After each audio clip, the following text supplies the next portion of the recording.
সময় কিন্তু আমাদের অনেক রকম মুদ্রা দোষ তৈরি হয়ে যায়। ফ্রাইডে কিন্তু হতে পারে আমাদের অনুশীলনের একটি জায়গা।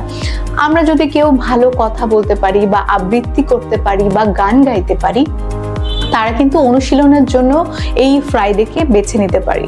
এবং আমার এই শোয়ের নাম ফ্রাইডে ফ্লেভার দেওয়ার প্রধান কারণ হচ্ছে আমাদের জীবনের অনেক অনেক রকম ফ্লেভার রয়েছে, যে আমরা কখনো স্যাড থাকি, কখনো অনেক হ্যাপি থাকি, কখনো খুব অনুশীলনের মধ্যে দিয়ে যাই, কখনো খুব আমাদের সেলফ স্টিম খুবই ডাউন থাকে।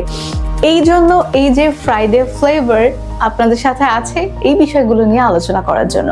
এবং আমি আমার অভিজ্ঞতা বা আমার জীবন থেকে আমি যতটুকু অভিজ্ঞতা অর্জন করেছি বা আমি আমার জীবনে যা অ্যাপ্লাই করি সেগুলোই কিন্তু আপনাদেরকে বলার চেষ্টা করি। তো ফ্রাইডে ফ্লেভারে এবারের যে কথোপকথন, তার মধ্যে আমার কাছে মনে হয় যে এই আমাদের যে সময়টা আমাদের এই মুহূর্তে যাচ্ছে, আমরা কিন্তু একটু কিছুতে খুব ডিপ্রেসড হয়ে পড়ি এবং আমাদের এই সোশ্যাল লাইফে আমরা এমন অনেক কিছু আনওয়ান্টেড চলে আসে আমাদের সামনে, নিউজ ফিডে ঘুরতে থাকে সোশ্যাল মিডিয়াতে, যেগুলো হয়তো আমরা ইগনোর করতে চাই।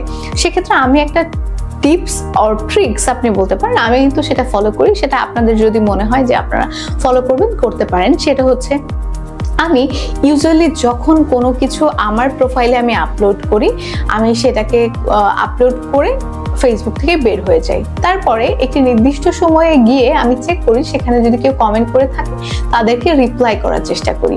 এছাড়া একটা সময় আমি নির্ধারণ করে রাখি নিউজ ফিডগুলো দেখার জন্য, যে সোশ্যাল মিডিয়াতে আমার যারা কাছের বন্ধু আত্মীয় পরিজন যারা আছেন তাদেরকে লাইক কমেন্ট করার জন্য আমি একটি সময় কিন্তু বেছে নিই। তাহলে আপনি যদি দিনে তিনবার যদি আপনি সোশ্যাল মিডিয়াতে যান এবং আপনি যদি